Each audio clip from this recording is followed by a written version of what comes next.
Human beings see and feel in remarkable ways, but some things affect us more deeply than others. Even now, I'm feeling desperate with the thought of losing you. New Zealand's still in front. Now the black boat is tacking on. Intense excitement can cause unusual physical reactions. Here in Egypt, where we find the largest monument ever. A child's brain develops faster when properly stimulated. Great Pyramid contains more than... Only weeks after the end of hostilities, Receiving information that's new and interesting expands our minds. Interview with NASA scientists. Later on breakfast, we'll meet the New Zealand songwriter who's taken... And because we literally see with our brain, it makes sense to think about what we watch.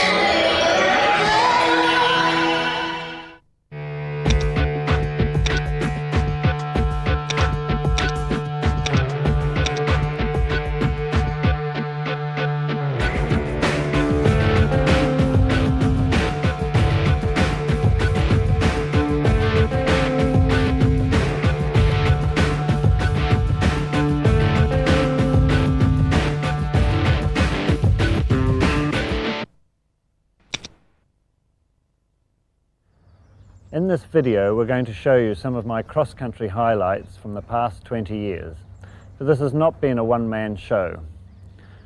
Over the last 14 years, my wife Carolyn has been an integral part of my success. Her constant hard work behind the scenes, organising for events, helping work the horses, and tremendous support, both in the good times and when things have gone wrong. For that reason, I would like to dedicate this program to her.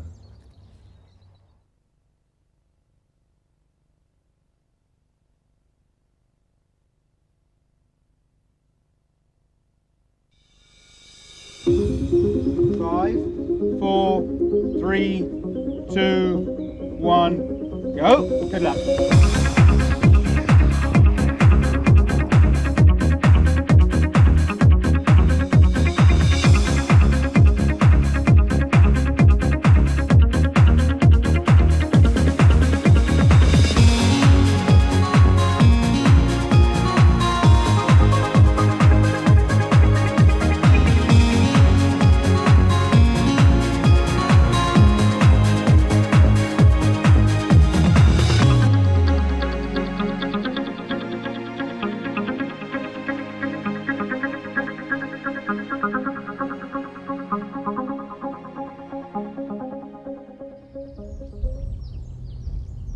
To be the best in your sport, you have to be consistently excellent, proving that you are a winner time after time.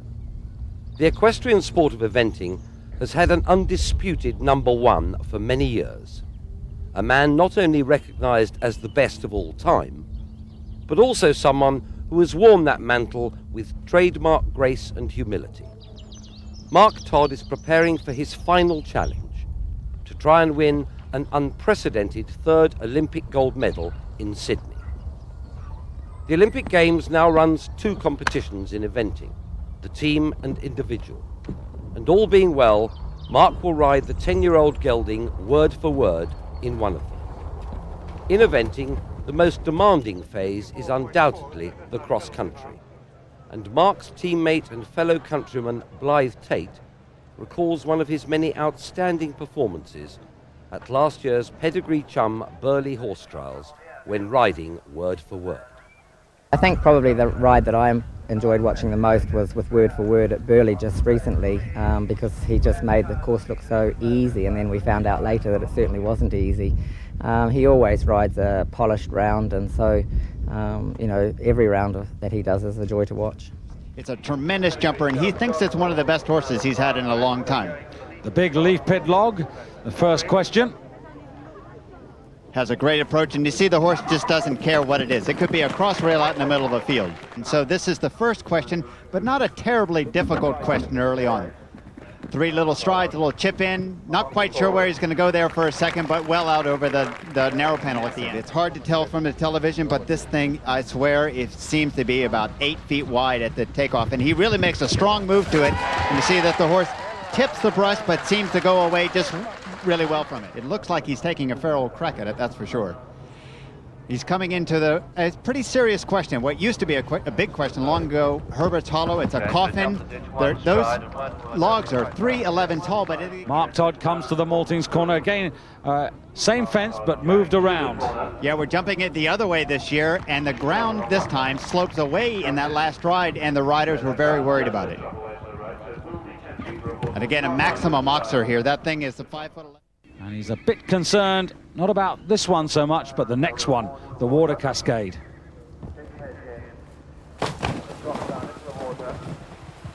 It's difficult to know how strongly to ride at it because you don't know whether the horses will back off it or not. So I guess I'm going to come in thinking they are going to back off, ride strongly, and then if they don't, I'll just have to hook them in the teeth and hopefully get over it.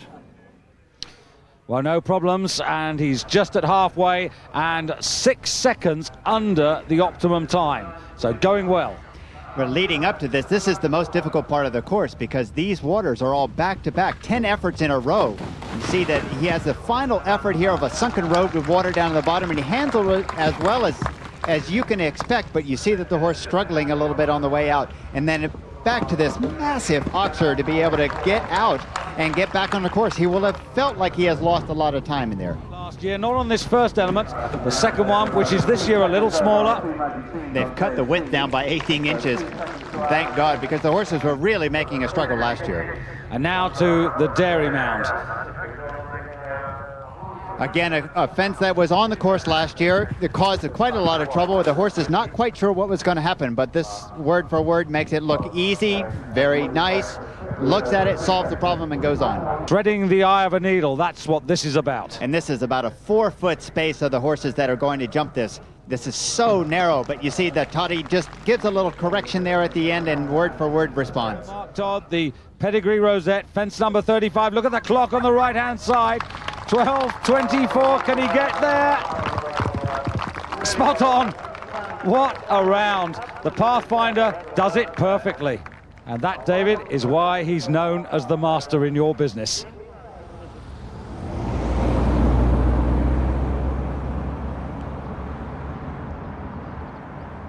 It is perhaps not surprising that a man who has mastered his art to such perfection lives in idyllic surroundings, namely the Cotswold village of Batsford, where with his wife Carolyn and their 2 children, Lauren and James, he is now starting to prepare for the move back to his native New Zealand, where as a child, ponies and riding were everything to him. My first thing that I remember was being sort of just interested in horses and riding. I wasn't particularly sort of thinking about a competitive career or anything like that. I just enjoyed the fact that I could ride and do whatever I liked with horses. And obviously I then sort of went to Pony Club and got introduced to competitions and what have you. And sort of it sort of grew from there. I mean, I wasn't really until I was about 14, 15, 16 that I actually started going to competitions other than local sort of Pony Club ones. And then it was more a fact of not wanting to compete, but to prove that I, within myself, could be competitive with other people or to be as good. I think probably I realise now that by nature I'm a competitive person anyway, and I think even if it wasn't riding, no matter what I did, I would have been competitive at it because I like to sort of, well, my wife always tells me that I'm competitive at whatever I do, whether it's skiing or driving down the road or whatever. But and I think, you know, horses were then a perfect outlet for that.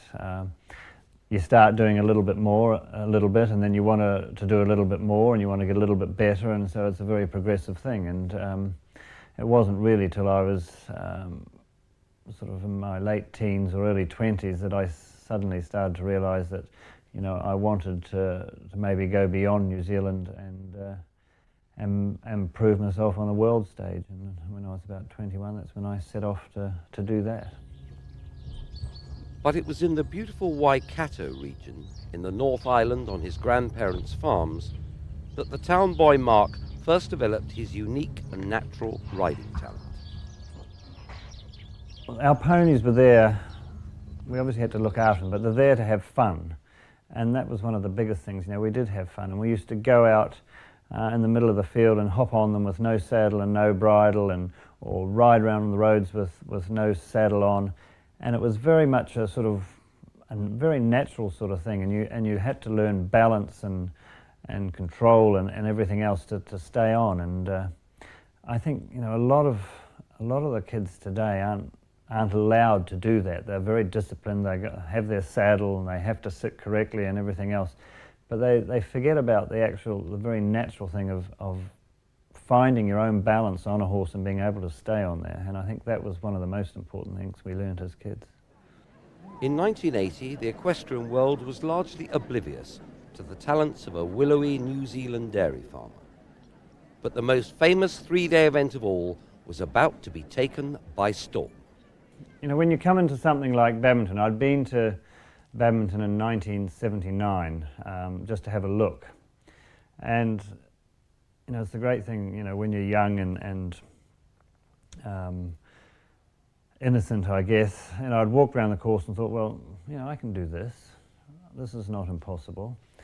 When I came to ride it the following year, having walked it, knowing that, yes, you are going to have to ride it, it does change slightly, and you think, well, maybe it's not quite as simple as I thought it was 12 months earlier. But again, I just had a total belief, I guess, in myself and in the horse that I was riding, that it wasn't beyond. I mean, we'd never done anything to prove that we couldn't do this, so I didn't believe that we couldn't. I believed firmly that we could do it. From New Zealand, Mark Todd, and he's so nearly done. He jumped right across that footbridge, which is really impressive when you see it on feet, and he got away with it and going a great gallop on this Southern Comfort that he only bought 3 months ago. What a great effort, and this is only the third time that he's ever ridden in a three-day event. Safely over the wall.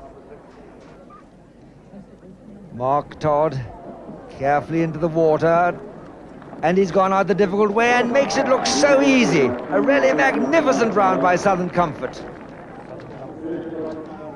Prince Charles this time with his brother Prince Edward. Now at the quarry it is Southern Comfort. This sole entry from New Zealand, and what a round he's having, worth coming all the way. And back to Southern Comfort, it's Mark Todd coming now to the huntsman's grave, and he really has gone a great round. This horse, typical New Zealand horse, very wiry, very active. In fact, he stands over 16 hands 2 inches, but he doesn't look a big horse, and he just nipped in and out of there. Through the trees. Now he just has the arrowhead, and he's taken the shortcut, gone out over the rails instead of the gate. And so it is Mark Todd from New Zealand who has this great triumph. Mark had beaten the best in the world and had won the most coveted trophy in eventing. The 6-time badminton winner Lucinda Green, who had finished runner-up to Todd that year, was the queen of equestrianism, and she was one of 3 British riders who Mark most admired at that time. She was one of these riders that, although she's not that much older than me, I remember, you know, reading her books, watching her on the video, and I was really impressed by the way she rode cross-country, because looking back at now, you wouldn't sort of say she was probably the most stylish rider around, but the way she attacked the cross-country, and she had a real sort of joie de vivre about it, and the horses sort of responded to that, and they always looked like they were going and always having fun. And I mean, she's one of these few riders that can actually look terrified and still jump a fence with a smile on her face. Somehow the grimace comes out as a smile, but it was more her attitude towards the riding that was a very attacking, very, you know, get in there and have a go, but at the same time, you know, there was control about it as well. And so there was something about her riding that I was just attracted to. With Ginny, she was not completely opposite, but also a little bit opposite in that she was very trained. The horses were very trained. Nothing happened by chance. And I remember walking courses with both Lucinda and Ginny. It was I found it very difficult because they're all sort of, you know, so precise, and you had to be here and line up with that tree and blah, blah, blah. And that really wasn't my style too much at that stage. I've probably become a little bit more disciplined there, but I was much more sort of just turn and kick on at it. But Ginny was so precise, and you never saw, or very, very rarely saw her make a mistake. And I mean, there's one image of her that particularly sticks out in my mind. It was on I think she was riding Nightcap. It was a Badminton coming down at the big Vicarage V, and she just had the horse in the most amazing balanced forward rhythm, and she just kept coming down to this big corner, and the horse just stayed dead straight and pinged it. And, up until then, I sort of hadn't liked jumping corners, and I remember watching that and saying, right, well, you know, I've got to make myself do that and ride like that. And so I did, and I worked on it, and I mean, now I'd probably jump a corner any day of the week rather than sort of do any other option. And Johnny Frankham, I mean, I'm a great racing fan, and I used to love sitting in and watching the National Hunt racing, and I mean, he was just such a fantastic jockey. Again, you know, you probably remember the best rides, but he always seemed to be very much in balance with the horse. The horses then found their own natural balance and always jumping off a beautiful forward stride. Again, I suppose all three of them were naturally well-balanced riders, and their horses were always balanced, and that's one thing that I've tried to do as well. But champions never become truly great until they have experienced the downs as well as the ups. And in 1981, as defending badminton champion, Mark was to learn a hard lesson. In the lead-up events to badminton, I think Joe Castor had fallen in about 3 out of his 4 starts or something, and I knew in the back of my mind that I really shouldn't be taking him to badminton, but my parents had come over, especially that year. I was sort of defending my badminton title, so I thought, well, I'll go there, and it was more on a wing and a prayer than anything else. And of course, you know, disaster struck at the Elephant Trap, which was about fence 6 or 7. Had a fall there, and then he stopped again 2 fences later, and I decided that that was enough. But it was a good lesson to learn early on, I guess, that you know, if your horse is not going well before the badminton, then there's no point going there hoping that it's going to improve, because it doesn't. It only gets worse. So after that, I vowed and declared that I would never take another horse there that wasn't going well, and so far I haven't. Despite this setback, which many experts felt shook the young champion to the core, back in his native New Zealand, one of Mark's mentors, local trainer and neighbour Kenny Brown, was in no doubt about the local boy's unique ability.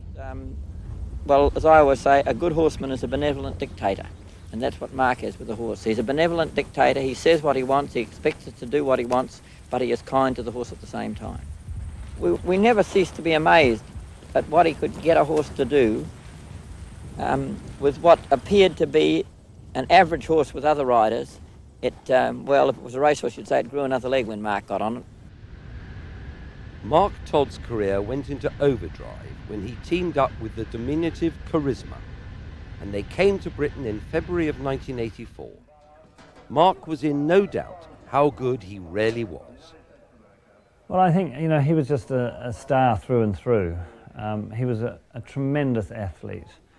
I mean, he shouldn't have been as good as he was, because I mean, he was a tiny little horse. He was 15 3 hands, but he was almost perfect. I mean, he was beautifully put together. He had a fabulous temperament. He moved beautifully. He was a very, very good jumper and a very scopy jumper. He could really gallop. The one chink in his armour was that he was probably a bit too clever for his own good, and he knew that poles in the show jumping could fall down if you hit them. But he, you know, I've ridden a lot of good horses, and people have asked me over the years, you know, what made him special, and I don't think you can actually say that.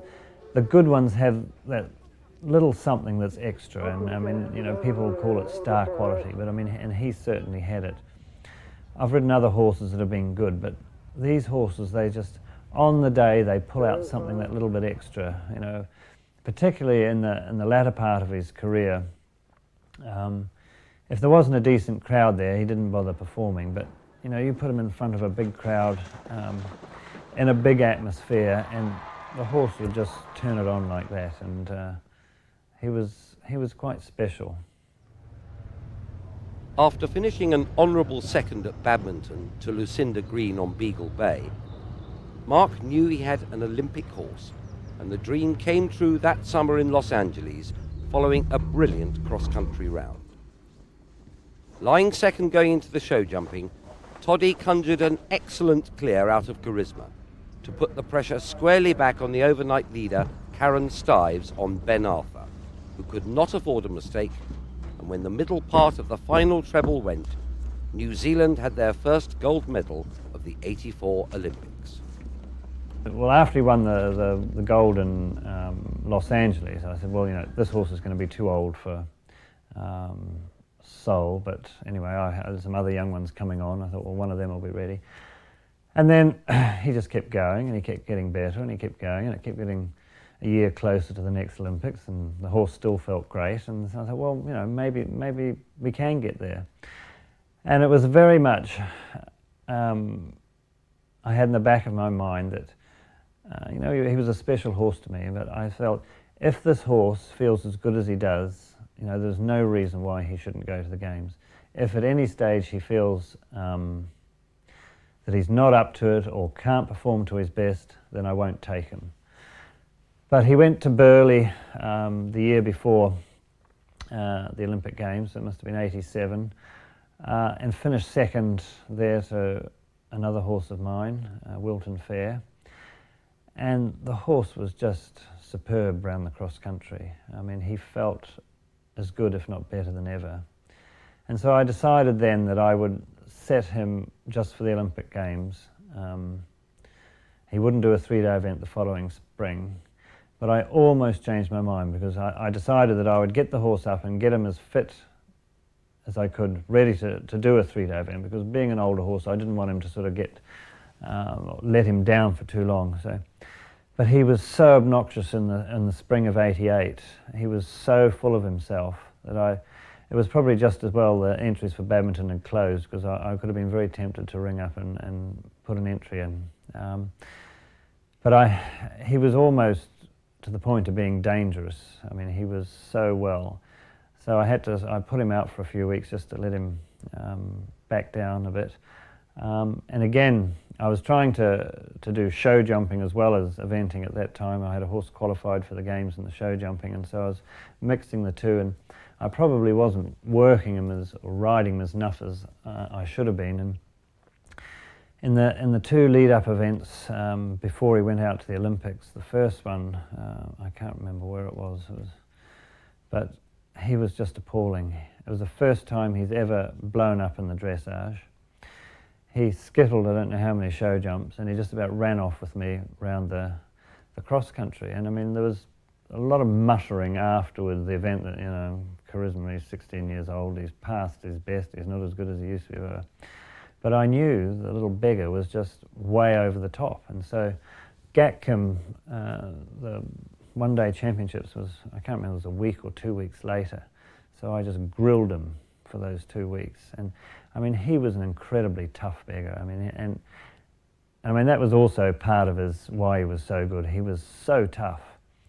I can remember sometimes the two of us coming out of the arena. I mean, his eyes would be literally red, and I'd be foaming, and you know, we'd had a big fight. But every now and again, we had to have that just to sort of put him on the straight and narrow. And he came out at Gatcombe, and he just blitzed them. And I said, right, well, you're good enough. And off he went. Well, just started is Charisma and Mark Todd on 24. Remember, just 3 penalty points in front of Ian Stark, who's out of the course, so it's going to be a tremendous battle between these two. With the poser still in the lead on 48. But these two are a long way in front if they can keep the pressure up. You think that when Mark Todd first saw this little horse in 1983, he said, he's too small for me to ride. He's only 15.3.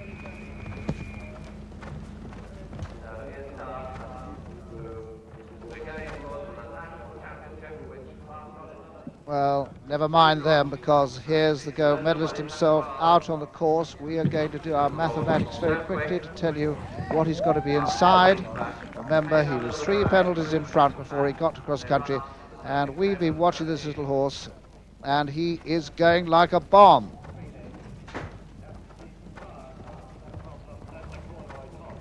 And look at this over the dressing table. I bet, Laura, he's going to go the short way here. No, I don't think he is. He glanced off it last year and lost the championships probably because of that.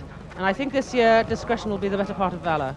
On the poser, so both of them on 48. Knowing him, he won't waste a lot of time doing Robert it, Lemieux, once as the little again, horse turns on a sixpence. just what a gap to the specialist is, stealing a few seconds Yes, off but the remember, clock. he got some penalties in hand. He was 10 penalties in front of Robert Lemieux. 4 to go round in 7 minutes 13. 7 minutes 13, and win at Gatcombe.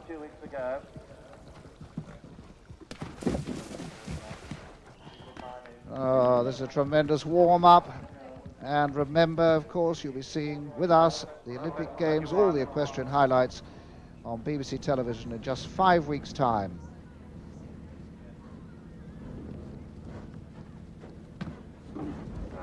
This is a cracker, Lorna. This 16 years old, isn't he a great one? He's a fantastic little horse. I keep telling Mark Todd that he's far too big for him and he should let me have him.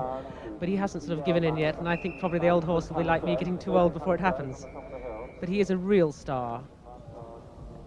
And remember, he's out of a polo pony mare, this little fella. A real powerhouse. Well, that time is good. That time is good.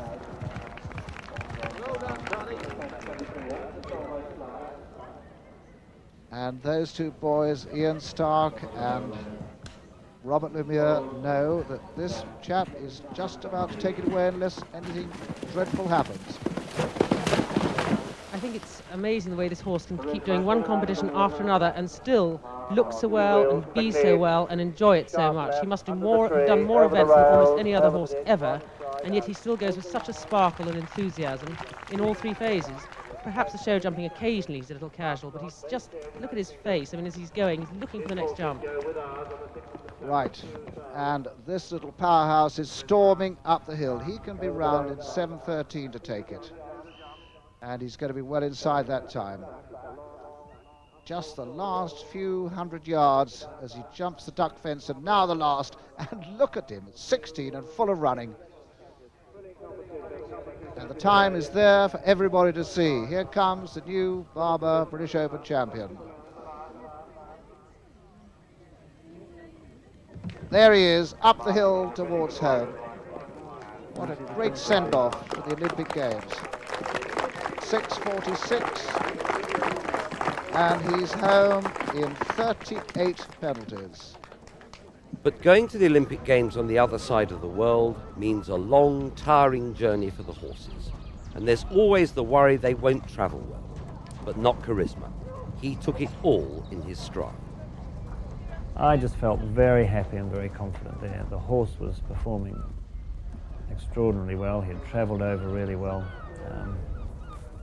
I couldn't hold him on the gallops. We had to use a gallop around the track there, and they had the arena on the track, and so you could only sort of go 3/4 of the way around, then turn and go back, and he was so strong. And one time I had to sort of point him at the portaloos to slow him down. So I was, again, very happy and very confident, and my only worry was that I didn't make a mistake and bosh it up.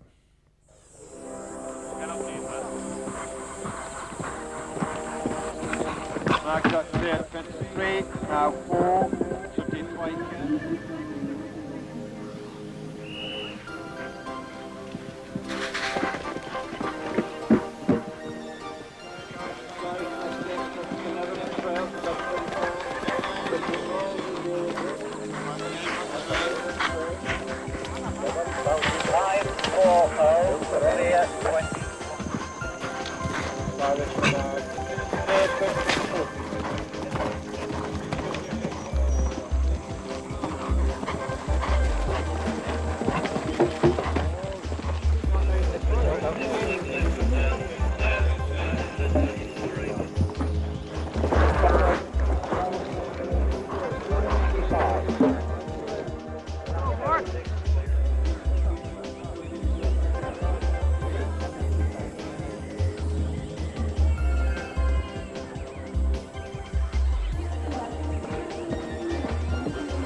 Mark and Charisma led from start to finish, winning by over 10 penalty points from Britain's Ian Stark and Ginny Lane.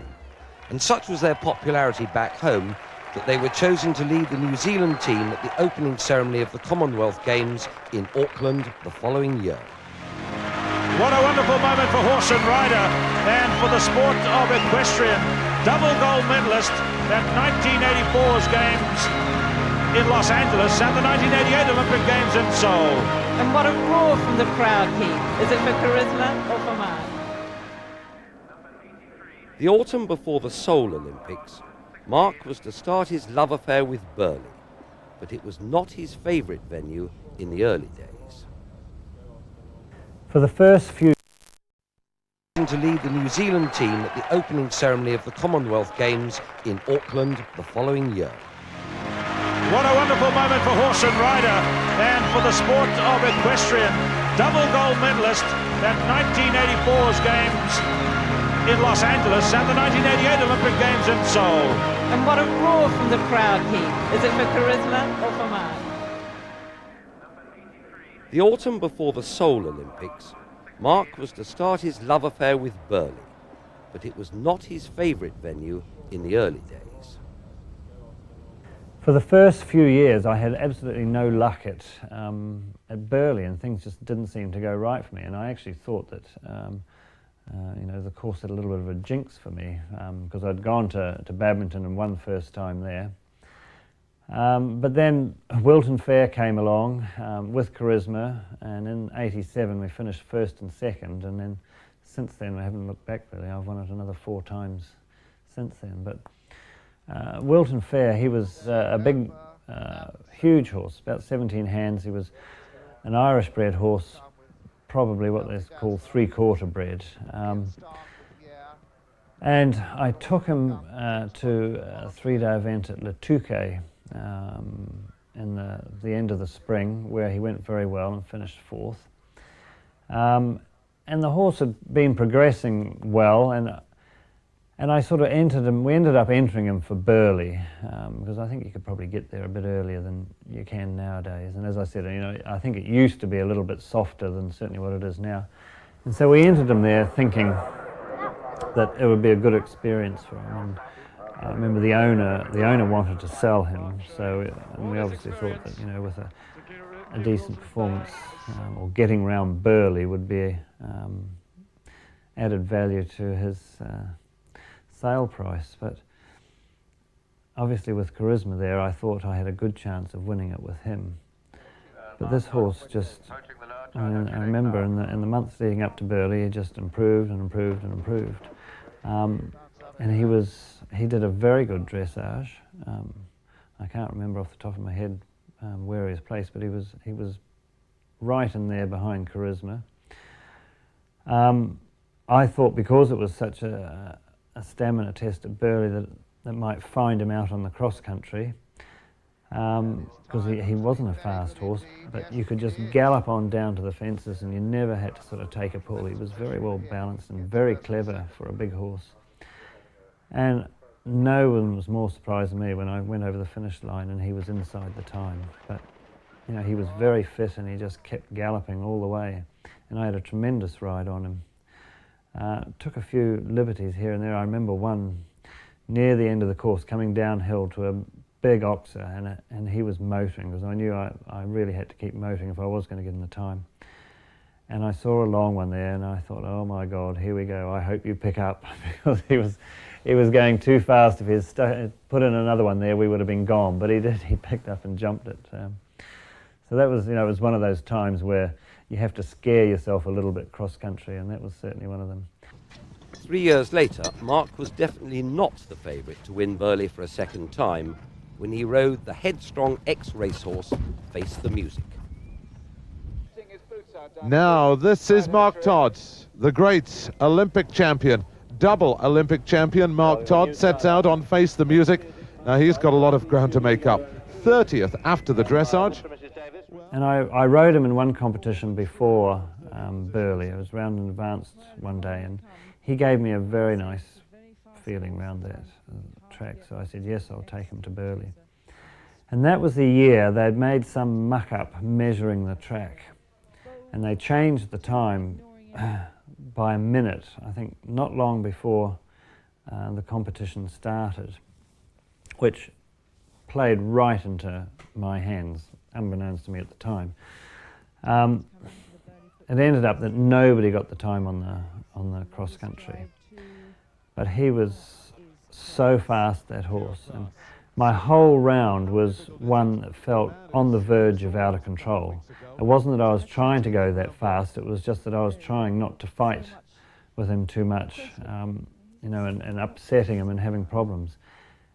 But he was just the most wonderful jumper, and I mean, he jumped around that track like he'd been doing it all his life, and he ended up finishing quite a way the quickest around the course, and pulled up from way down the field, the dressage, up into, I think, second place. And again, he was a very good show jumper and jumped a clear round, and I think Mary Thompson was in the lead at or Mary King. And she had a fence down which led us into first spot. But he was a thrilling horse to ride cross country, I have to say. I mean, it probably wasn't the safest feeling I'd ever had, but as far as thrills go, he was one of the best, because it was fast and he was an incredible jumper. And as I say, he was just about on the verge of out of control. Now, here he comes down towards the Jubilee ditch. No problems for Mark Todd from New Zealand. Watch this. Look at that. Striding up the last hill on the course. It's the last of some 10 or 11 hills. That's it, but he's got to get him back. He's succeeded so far. He's respecting, he knows he's being ridden by a fellow that's won a gold medal in the Los Angeles Olympics, a gold medal in the Seoul Olympics, and very, very nearly won the World Championships in Stockholm last month. And also, let's not forget that he's a very good show jumper. He had a win in the big arena at Hickstead just a few weeks ago. Coming towards the finish. That time is wrong, top left-hand corner of the screen. That is not Mark Todd's time. He is much faster than that. And yes, there it is, they've changed it. Oh, look at this. This is going to be the fastest round of the day. 11 minutes 4:39. The fastest round of the day. That's going to lift him up from 30th place. Finishes with 68.6, and he's had problems pulling him up. 12 months on, Mark was back at Burghley with Face the Music, but a successive victory was achieved on the injury-prone but classy grey gelding Welton Greylag. He's always been very talented in the dressage, but his temperament can sometimes let him down. He gets a bit inattentive, but touch wood, he's always gone very well. He won the 3-day event in Stockholm 2 years ago. He's had a few soundness problems on and off, but he seems in very good form at the moment, and I would hope that he should cope with the course quite well.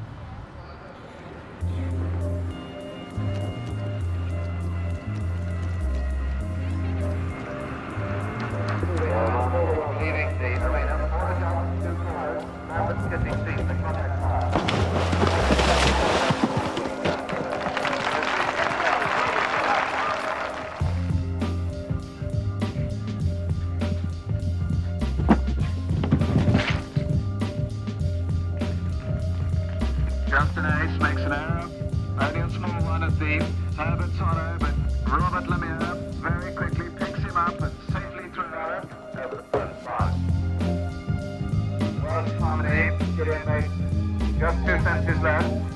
Very good round, this young lady. Well, the Greylag, Mark Todd, the Greylag, Mark Todd.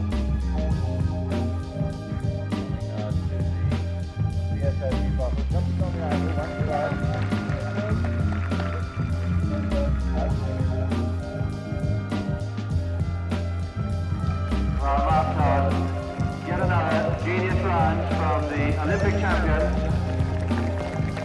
11 minutes, 49 seconds. He retains provision, that is, his score of 45.4. With 2 Olympic gold medals, 1 badminton and 3 Burghley wins to his credit, Mark was now the undisputed #1 in his sport. But one pot of gold kept eluding him, the World Championships.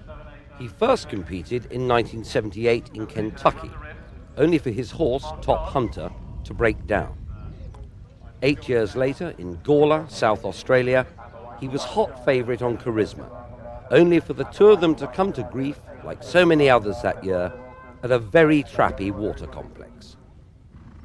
In 1990, Mark went to the World Championships in Stockholm, Sweden, this time riding Balua, as part of an increasingly potent New Zealand team. And it was great because it was the first time that I'd been to a championship sort of outside Britain or some of the main eventing countries. It was up in Stockholm, and they turned on a fantastic event there. It was in a park right next door to the city. It was very beautiful. Jan Stockentray had built the course, and he was a guy that normally built Buccolo, and he did a tremendous job of building the course at Stockholm, because it's nice to get new ideas, and so you're not jumping the same sort of fences. And he had a lot of original ideas there, and it was a decent big track. We were all sort of reasonably confident about the whole thing. I remember walking the course with the other team members, and we came to the water fence, or one of the water fences anyway, and it was a white rail in. You had 3 or 4 strides up onto this platform, bounce over a rail, back into the water, and then on and out over something else out of the water. And there was about 3 or 4 different ways you could jump this, and we all decided that this was the straight route, this was the best way to jump it.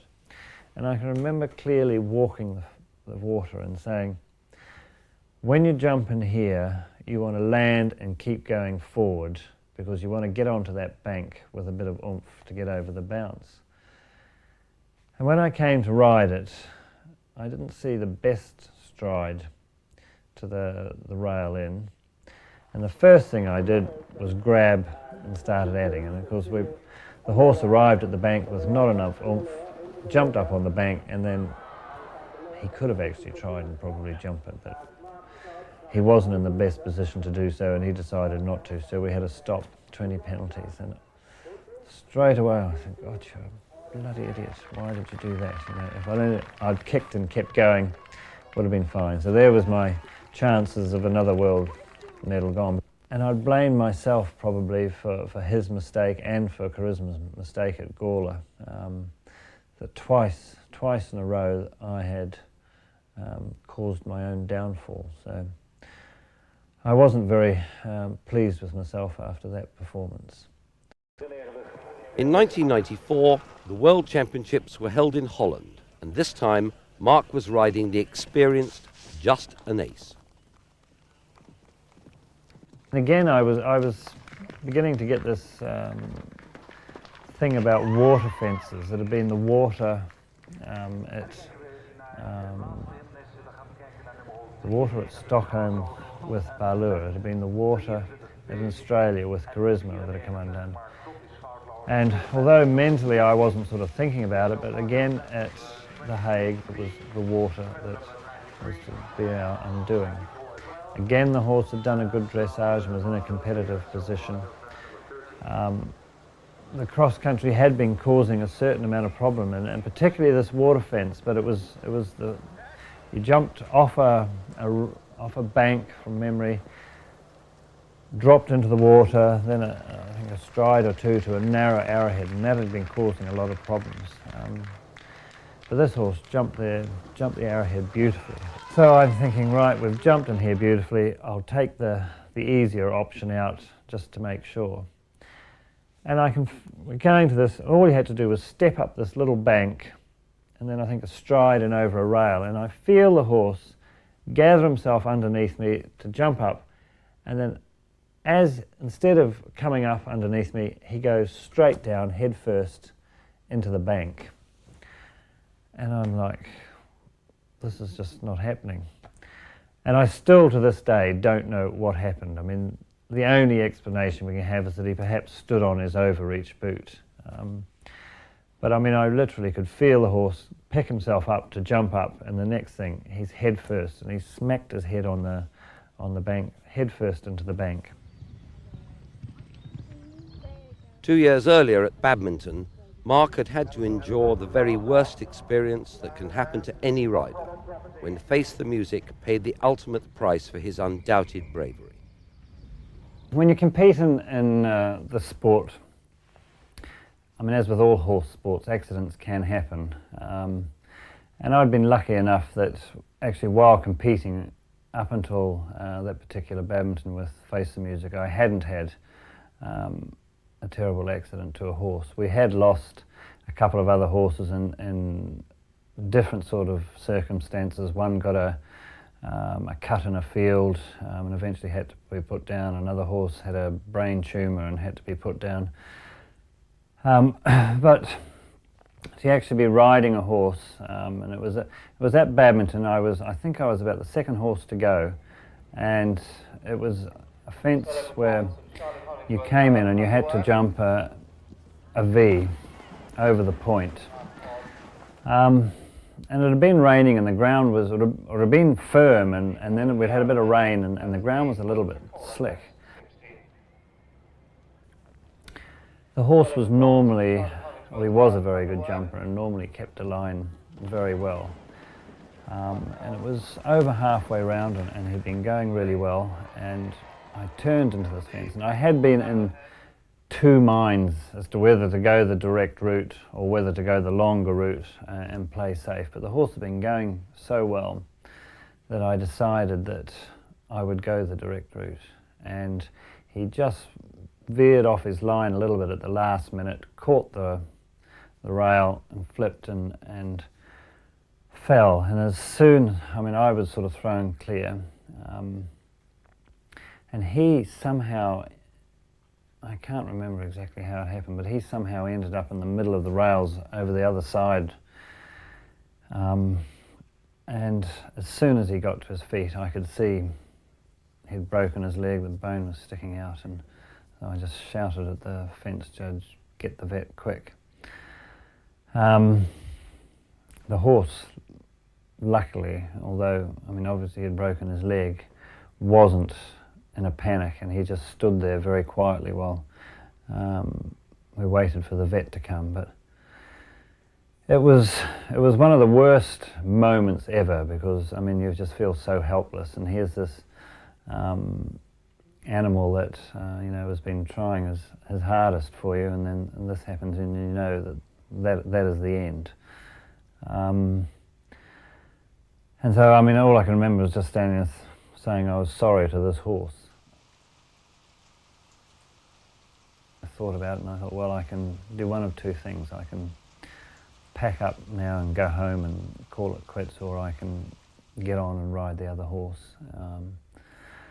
And I decided that by packing up and going home wasn't going to achieve anything. I wouldn't change what had happened, and I still had the other horse to ride, and he was also a very good horse, a horse called Alfred the Great. And it was a very odd feeling. I mean, again, as I said, he was a very good jumper and he was going very well.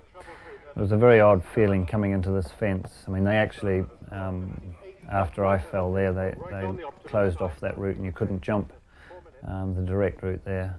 So I had to go around the long way.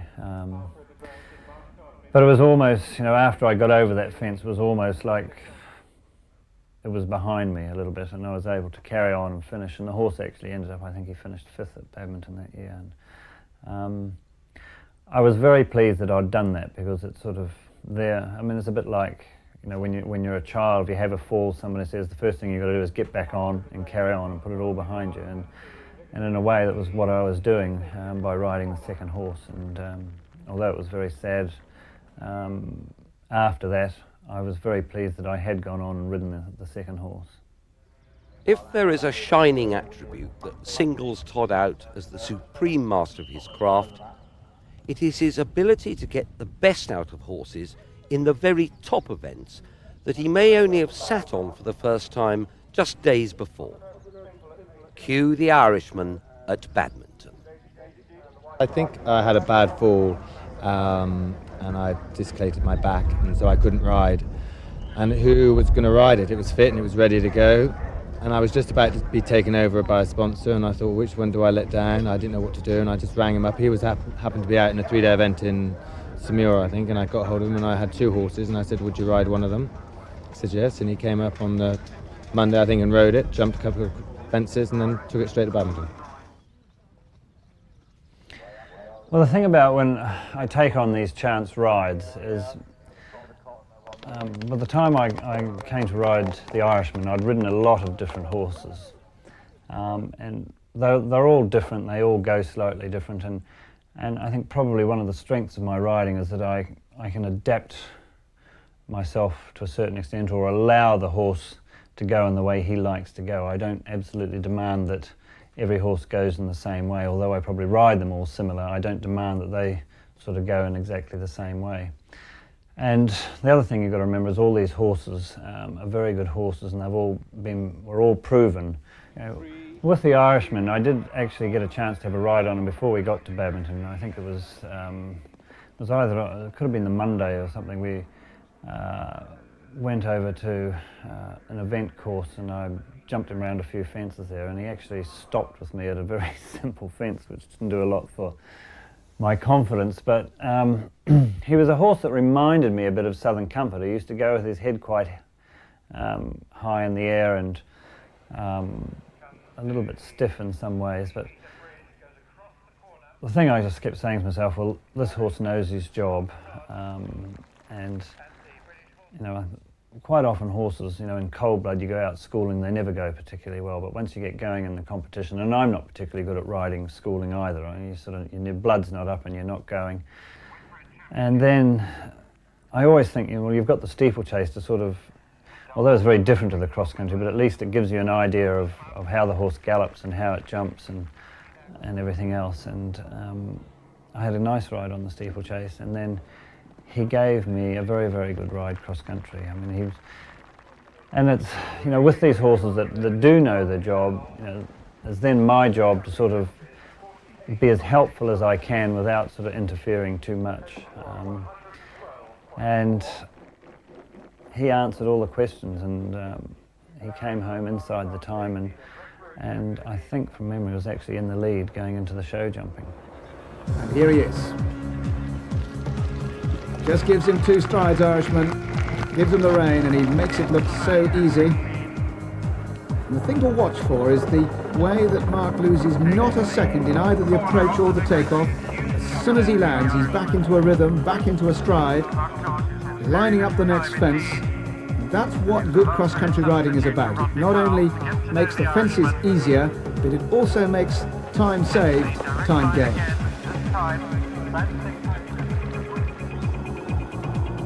Tom Smith's walks. And he's going the long way. He has to be home within 12 minutes. There's only 2 who've done it so far. Has he got the time right? He certainly cuts in very close, doesn't waste a lot of time. What's the time looking like? Well, he looked very economical on the corners. We need to be about 16 seconds ahead of this now to make sure we're getting that 12 minutes. It's a fast horse, and the fences from here on to home are fairly straightforward. So I think if Mark really puts his foot down, he might just be within a chance of doing it. Well, the ownership of Irishman recently changed, been taken on by Hackett's, and what a great day it would be for them to have this horse in their ownership come to the top of the leaderboard. This is the 3rd from home. Doesn't jump that well. In fact, Irishman doesn't jump it that well either.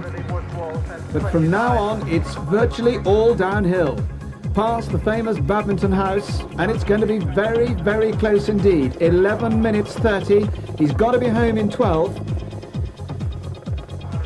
This fence isn't the easiest, but Mark turns in tight. Now runs for home. 10 seconds left. And he's going to do it. He's going to do it with some 3 or 4 seconds in hand. What a piece of riding. And that will ensure that he goes into the lead at the end of the Speed and Endurance Day on 57 points. 5 years later, Toddy was given even less time to make up his mind about taking an outside ride when Lynn Bevan contacted him the weekend before Badminton and asked him to ride Houghton Point. Houghton Point was, again, a very different horse, and I mean that really was a last-minute ride because Lynn Bevan had broken a collarbone, I think, the weekend before Badminton, and I just didn't have time to have a sit on him before we got there. He was also drawn number 1 to go, which was slightly alarming. So it meant I had very little time, but he was a 16-year-old horse. Ros Bevan had started off with him and competed him up to top level. Lynn Bevan had competed him at top level. He was beautifully trained. He knew his job. The only thing with the horse was he'd never, I mean, he wasn't full thoroughbred. He was an Irish horse and he was half draft. He'd never got the time round a big track. And so that was going to be the big question with him. I had no doubts about his ability to jump around the track. And I had just an ace there. I only had the 1 ride, and I thought he was in with a good chance of winning it. And I thought, well, Horton Point will be a very nice second ride. I first sat on him, I think, on the Wednesday, and did a bit of flat work on him, because obviously being number 1 to go, he was going to do his test on the Thursday morning. And after about 20 minutes, half an hour, I just stopped and said, well, I don't think I need to do any more, because the horse was just so beautifully trained that you push all the right buttons and it just happened. And so I said, well, there's no point in me doing any more, I'll only make it worse. Horton Point responded very positively to the master's touch and performed an excellent dressage, which would eventually leave him in second place going into the cross-country. My other horse, Justin Ace, had done a good test, but he was a little bit further down, so there's a little bit of pressure on now. You know, maybe this is more than just a good second ride. This horse has got a good, decent chance of winning it if I can conjure a decent round out of him on the cross-country. And the girls walked the course with me, and I'd say, well, you know, what about this? I take the option here. You go straight. Everywhere was straight. So at the end of the day, I mean, having walked the track, I mean, it was good going. So I mean, that was going to play into his advantage. He was number 1 to go, so I had nothing to judge the course from. I just had to get out there and ride it. And I ended up deciding that, providing all was well, if I wanted to get round in the time, I had to go all the straight race. And so again we had, I mean, I'd jumped him a few times, or over a few fences after the dressage and what have you, and the horse obviously jumped. The girls said they found him very strong, and they had quite a strong bit in his mouth, and I was just a little bit worried that it might have been, obviously I was a lot bigger and stronger than they are, and I was a little bit worried that might be a bit too much in his mouth for me, so I opted for something a little bit, still quite sharp, I can't remember what it was, but not as strong as they had in his mouth. And we set off on the steeplechase, and it very nearly came undone at the very first fence on the steeplechase. We had a little sort of disagreement. He sort of charged at it, and I just wanted him to wait, and he ended up just about going through the whole thing, and he broke the takeoff board at the front of the fence.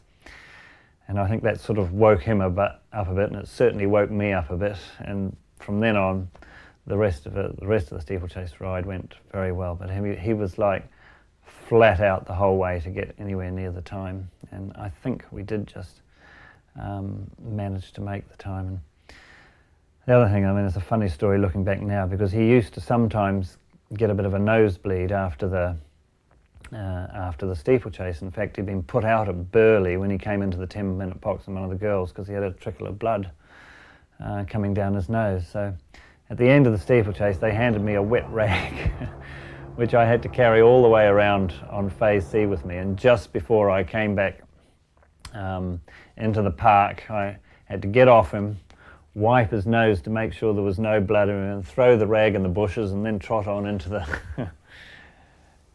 into the arena or the grounds. But luckily, I mean, he hadn't had a nosebleed this time, and I mean, the girls had said he's as fit as they can possibly get him. He's ready to go. You know, it's his last 3-day event. Go for it. Mary King was also competing that year at badminton and has always been an ardent admirer of Mark's ability across country. The fact he just got on this horse, which was unknown to him, and went across country was, to me, absolutely fantastic. When I'm the sort of person who'll, ride horses at the top level, but only ones that I've produced totally myself and I know inside out. And I couldn't imagine just getting on a horse and riding like he can. But I remember that round very clearly because he's always been my sort of idol, or somebody that I've really watched because he's got this fantastic style and balance across country and freedom, softness to the horse, which you quite often see him quite sort of loosish reins and the horses are happily running and jumping, and it's something I've tried to copy. I'm sure I didn't do it as well as him, but he's been the person I followed. And that round with Horse and Points, I remember I was riding later on in the day on King William, and I really studied his round, watching him go, watching him, when he moved the horse forward and how he adapted his balance over each fence. And then when I went round with King William, I remember that Mark Todd was so clear in my mind as I was jumping each fence, and some fences I thought, yep, that's how he did it, and then some fences, whoop, no, not quite as good as Mark, but I was really trying to copy how he did it, and it was a great help to me and has been many times in the past. I didn't want to set out too fast because, being a non-thoroughbred, I didn't want to sort of get to the last quarter of the course and find the horse had nothing left in him. So I sort of, obviously I had my minute markers, so I knew where I wanted to be, and I just sort of let him set off pretty much at the pace he wanted to. And he had a lovely gallop, and he's a big striding horse. And I remember, coming into some of the first fences, wanting to slow down, and not a lot happened, and I could immediately understand why the girls found it difficult to get the time on, because he got quite on his head, on his forehand, and he made you feel like you wanted to sort of set him up and get him up. But I knew if I did that, then it would just waste too much time, and I consciously had to say to myself that this horse is a very good jumper. He knows what he is. I've got to trust his jump. Again, it nearly came unstuck jumping into the quarry. I think they'd sort of said to me that, just be careful he doesn't back off a bit here, and I think I probably overrode it a little bit, gunned him in there, and he jumped right to the bottom of the quarry there, and we sort of both landed with a thud, but picked him up and jumped out. And from there on round, I just had one of the best rides I've ever had round there. It was one of those rides where just every fence seemed to come off on a nice forward stride. And I kept looking at the watch and I couldn't believe it. We were still on time, and we'd go for a bit further and look, we're still on time, and the horse was still galloping all right. And he just seemed to sort of flow around the whole course. And I was just getting more and more confident. I really had expected sort of, if I'd got round there with 10 time penalties, I'd been doing really well. But coming back into the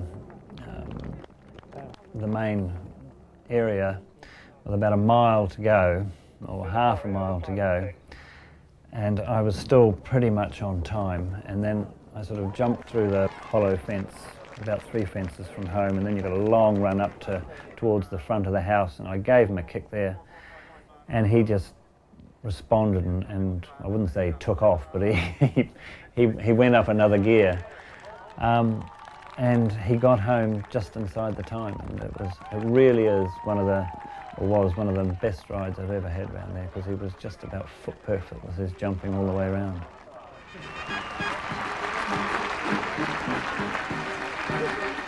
The combination of Mark's exceptional horsemanship with the experience and reliability of the 16-year-old Horton Point proved the perfect partnership, and Toddy had finally won his second badminton, 14 years after his initial triumph. Eventing magazine editor Kate Green loves the extra dimension of excitement that Todd brings to the sport. Well, from the point of view of a journalist, the great thing about whenever Toddy does well, and so we have occasion to write about him, is that it's never been dull. I mean, it's always been achieved either on a horse he's never sat on before. There's always been some kind of drama, you know, and when it doesn't go well, you know, poor man, there's always been a bit of a story as well. So from that point of view, he's never dull, but he's also a very charming person who always gives a good answer and is always amusing and good-tempered, and, you know, he'll be much missed. The following year at badminton, events conspired against Todd, but he still turned potential disaster into triumph. This was sport as drama, the theatre of brilliance, with Todd an impossible act to emulate. Well, we went off to badminton with Bertie Blunt in the spring, and the autumn before he'd had a good autumn, and he'd gone clear around Burley, but I'd actually got eliminated for missing out a checkpoint on Phase C, which had annoyed me intensely. But anyway, he'd given me a fabulous ride around the cross country there, so I was reasonably confident of him jumping around badminton. He'd done a pretty respectable dressage, and he was in a handy place. And we set off. I'd had a great steeplechase, and we set off on the cross country, and he's jumping really well. And we get to the first water fence, which I guess was about a third of the way round. And as we land in over the drop, suddenly my left leg goes, and I look down and I can see the stirrup hanging off the end of my foot. And this is 200 metres before the big corner at the Vicarage V, and so many things went through my mind at that minute. It was like, oh, and you know, here we go again. The owners, we got eliminated at Burley, and I've broken my stirrup. I'm going to pull up now, and I'm going to have to tell them that we haven't finished another 3-day event. And all this time I'm galloping along there trying to figure out what to do with my stirrup, what to do, pull up, keep going. And I think, well, I'll just jump this next fence and then I'll have another think. So I get down, gallop, jump the Vicarage V, and he jumped that. And so I thought, oh, well, we jumped that all right. Well, perhaps I better keep going. So we gallop on to the next fence, and then I've got to try and figure out a way on how to stay in the saddle without thumping up and down the horse's back, because I still have like about three miles to go or something. So I eventually, after we jumped a few more fences and experimented a bit in between, I figured that the best way to do it was sort of bring my left knee up over the front of the saddle and sort of perch myself off his back that way. I mean, I'd tried with no stirrups, and that didn't work, and I'd tried standing up in one stirrup, and that didn't work. So that was the best way that I could find that I was sort of the least hindrance to the horse and the most comfortable for me. And then we ended up galloping down to the lake at Badminton, which, you know, was a big fence anyway to jump it, even when you've got two stirrups. And I had to, before each fence, I'd sort of unhook my leg off the front of the saddle again, and so I had both legs down the side of the horse. And I remember galloping down towards that fence, and I was almost laughing. I just thought, well, this is just too ridiculous. Here I am galloping down to the lake at Badminton, and I've only got one stirrup. But anyway, the horse, I mean, as I said, he was again a very, very good jumper, and luckily not a strong pulling horse. And he just sailed through the water absolutely foot perfect. And it's still at this stage. I mean, I wasn't sure that I was going to get to the finish. It was sort of one fence at a time to see how well I lasted. And then we gallop off and we get a bit further round, and then I start thinking, well, I'm nearly home. I can't stop now. And so I kept going with this in between fences, hooking my knee up over the front of the saddle to get off its back. And then in front of the fence, getting my leg back down again, and all the time. I mean, I can't remember whether I actually looked at my watch at all, but I was just letting the horse gallop how he wanted between the fences, and I was just trying to stay off his back and stay balanced, and he was just galloping along beautifully. And I couldn't believe it when we got through the finish. I mean, I was completely exhausted. And I did look at my watch then, and we'd actually finished inside the time. And so, you know, this was just tremendous. certainly not a performance that I'd ever want to repeat again, or I thought I'd never want to repeat again. But after such heroics, Lady Luck deserted him the following morning. We did actually present him, but it was more in hope than anything else, and he failed the trot up. And it wasn't until some time later that we actually found that the horse had a really bad bruise in his foot, and when it was opened, huge amounts of pus came out of his foot. So it was just one of those terrible things where we'd been looking in the wrong place and hadn't found the real reason. Whether, if we had found it, we could have got him right anyway, I don't know. But and also that year the roads and tracks were terribly stony at Badminton, and I think it was just something that was triggered off there and then. So that was probably one of the rides that I'm most famous for, but also one of the ones that at Badminton that I'd rather forget about. I'm afraid that Bertie Blunt has not passed. 12 months later, Mark returned to Badminton with Bertie Blunt, and there were no dramas this time as they powered their way to victory number 3.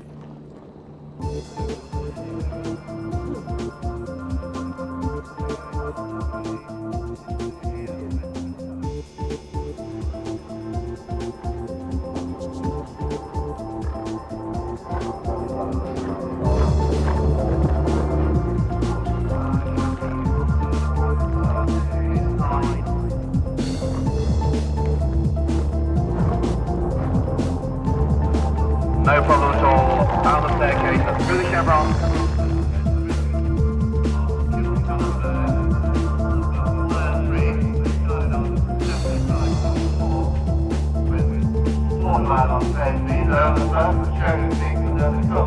Fence 2. So they're going now to the 2 fences in Huntsman's Close. That's Kilcullen there.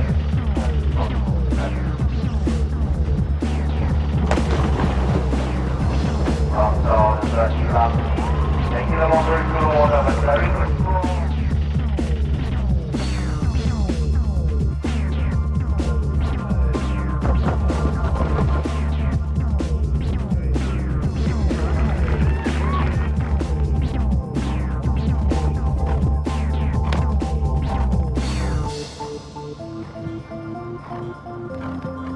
Taking the right-hand side of the Mitsubishi Amps, Mark Todd and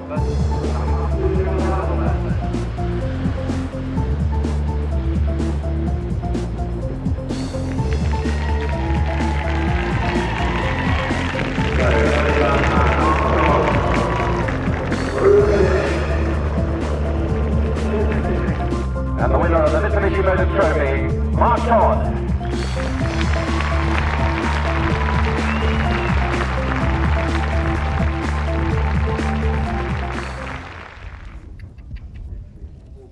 Nobody is better qualified to chart the subtle changes to the cross-country challenge in recent years.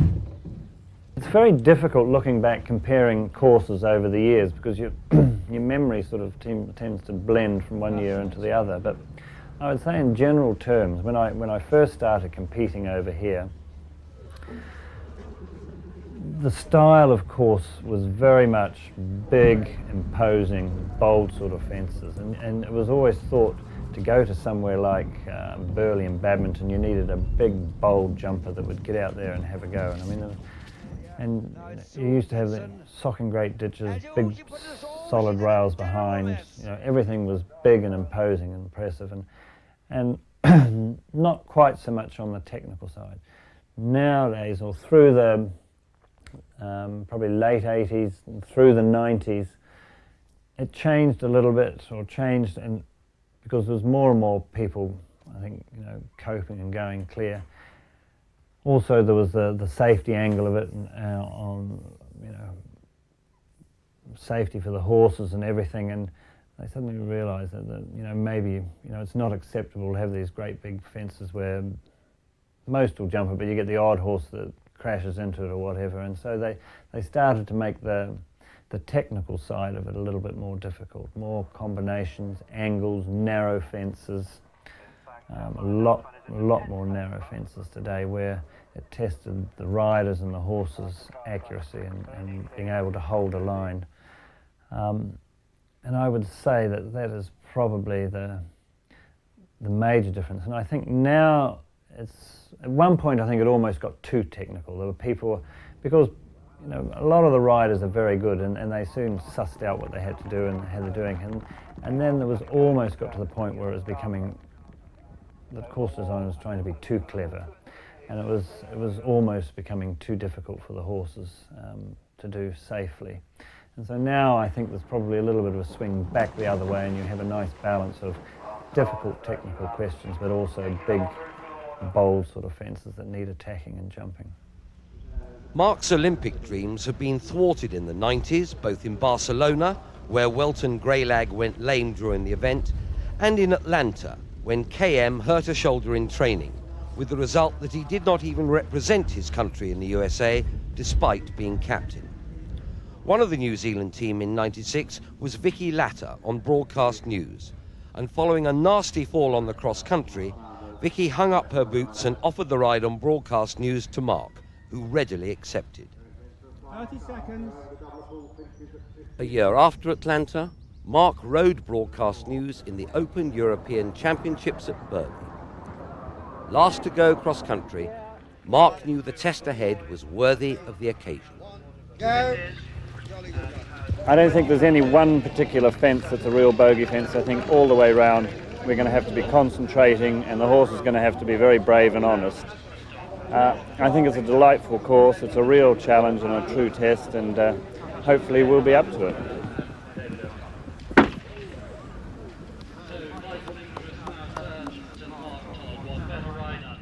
He was a very extravagant jumper. Particularly, he used to chuck his back end away, and sometimes, particularly over a drop fence, you really had to sit back. Otherwise, when you landed, you felt like you were running along on your, like a wheelbarrow. But he did remind me a bit of charisma, and it was a great thrill to win the European Championships at Burgh on him. I think, although it was supposed to be a 3-star test at Burgh, I think it was one of the biggest 4-star tracks that I think, and it was virtually a world championship.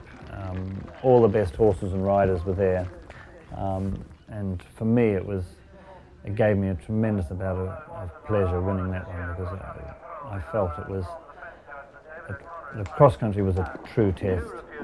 The best horses and riders in the world were there, and all went well, and he came out on top, and that was great for me.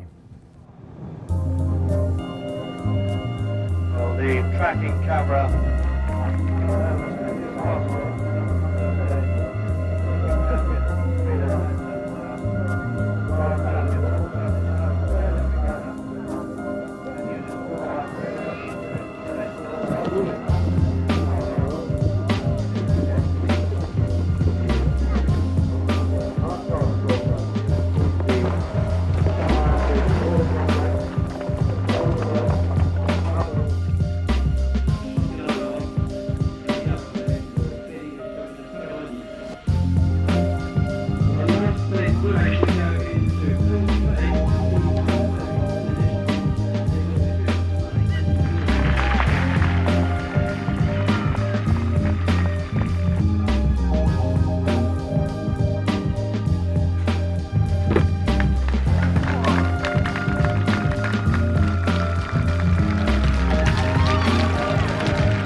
The following year, the World Championships were held in Italy, in the volcanic hills southeast of Rome at Pratoni. And Mark knew he had a great chance of victory with broadcast news, finally to lay the World Championship ghost.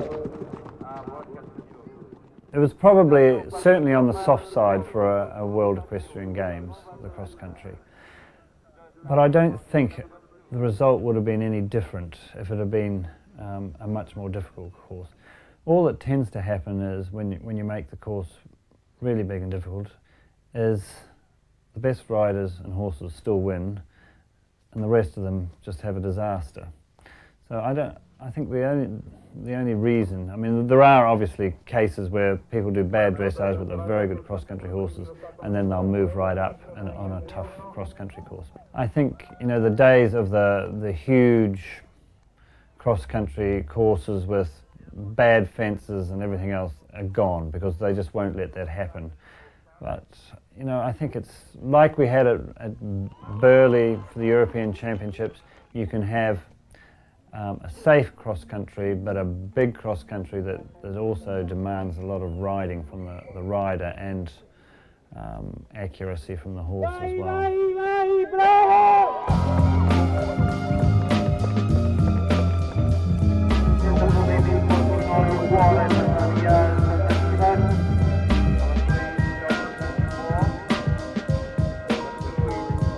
Senza problemi gli ostacoli 13, 14 e 15.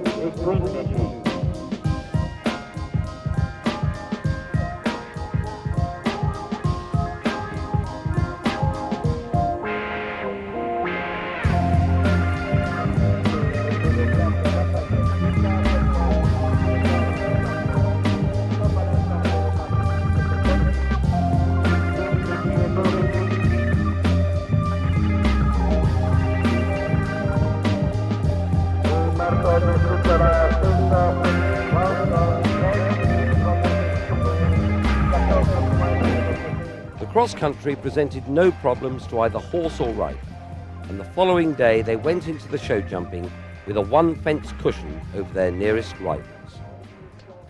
Normally he is quite a good show jumper,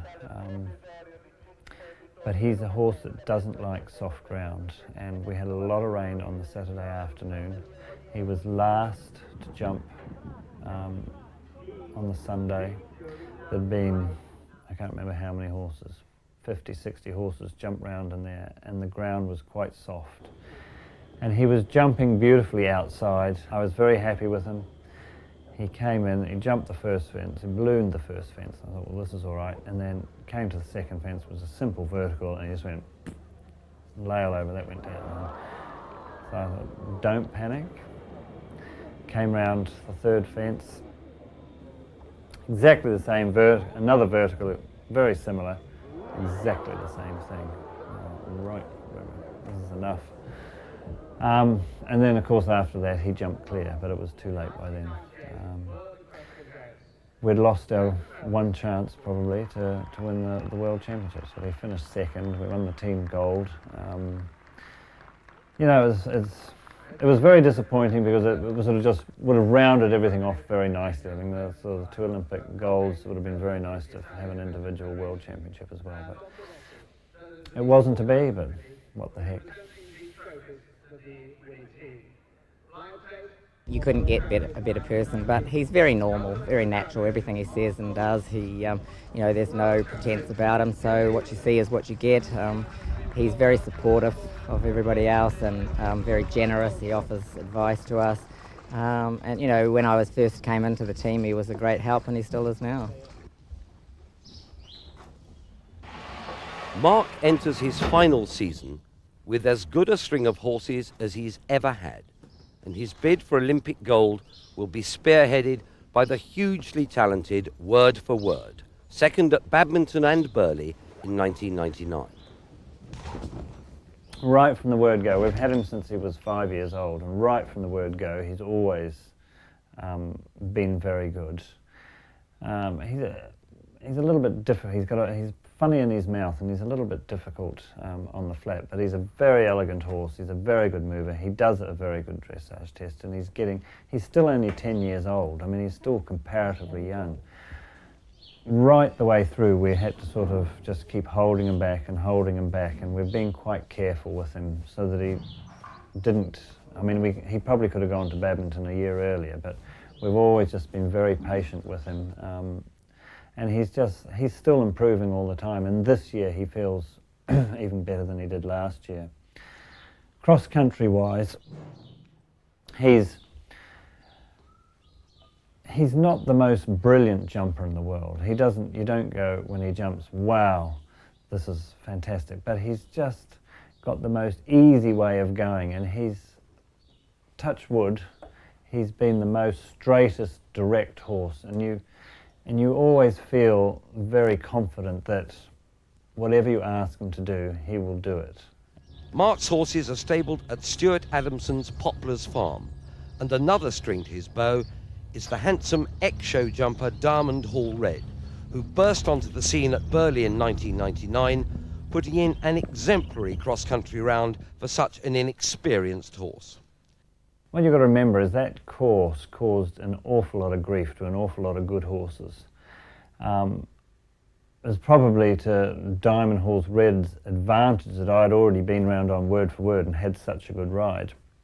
He was a horse that his jumping has always been his forte. He is a fantastic jumper. He'd be one of the best jumping horses that I've ever had.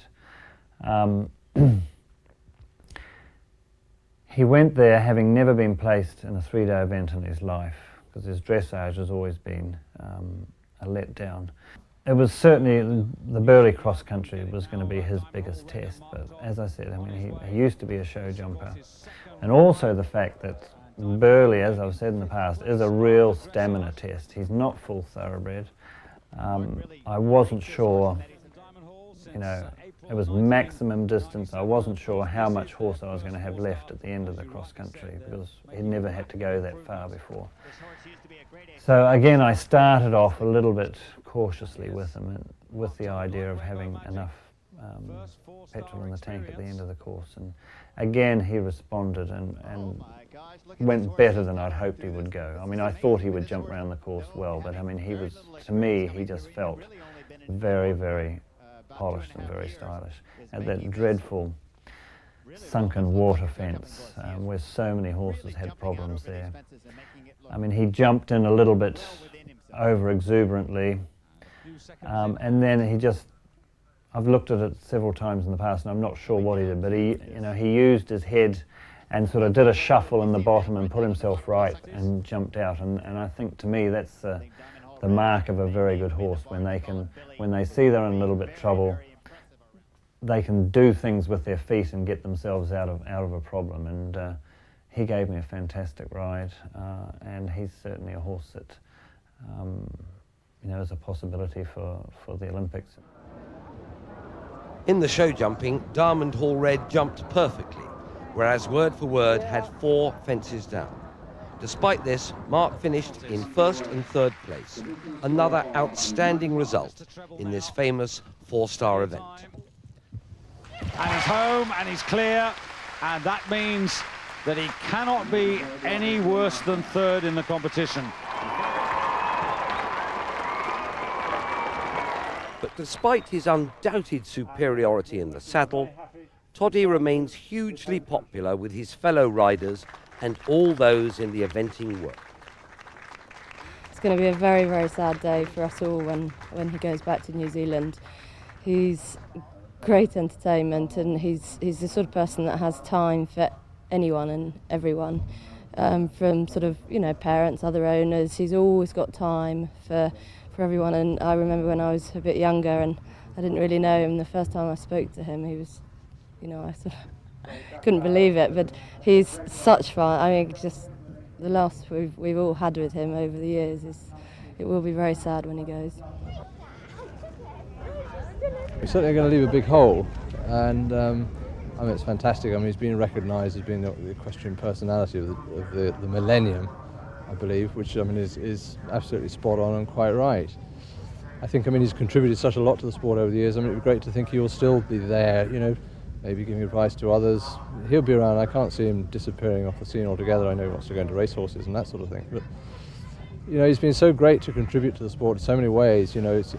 He's great when he's on event, because he's obviously a star name from an organiser's point of view. It's great to have him around, but much more than that, in a funny sort of way, he's always ready to share experience, give his advice. He's great with the kids, he's great with everybody, and yet, here he is. He's a tough, determined competitor right at the top of his trade, and has been there for so long. And it's one thing to get there once, but to actually stay at the top of the tree for such a long time, it is obviously unique.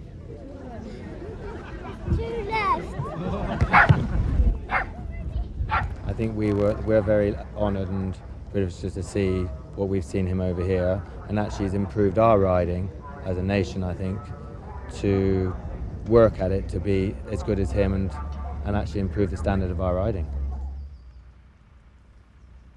Articulate, modest, and very much a family man, Todd has never allowed himself to become spoiled by his own celebrity. He's content to leave standing on pedestals to lesser men. The modern belief is that no one is indispensable in any walk of life. But the sheer enjoyment Todd has given suggests that this is a man whom eventing can never hope to replace. There has only been one Mark Todd, and there will not be another.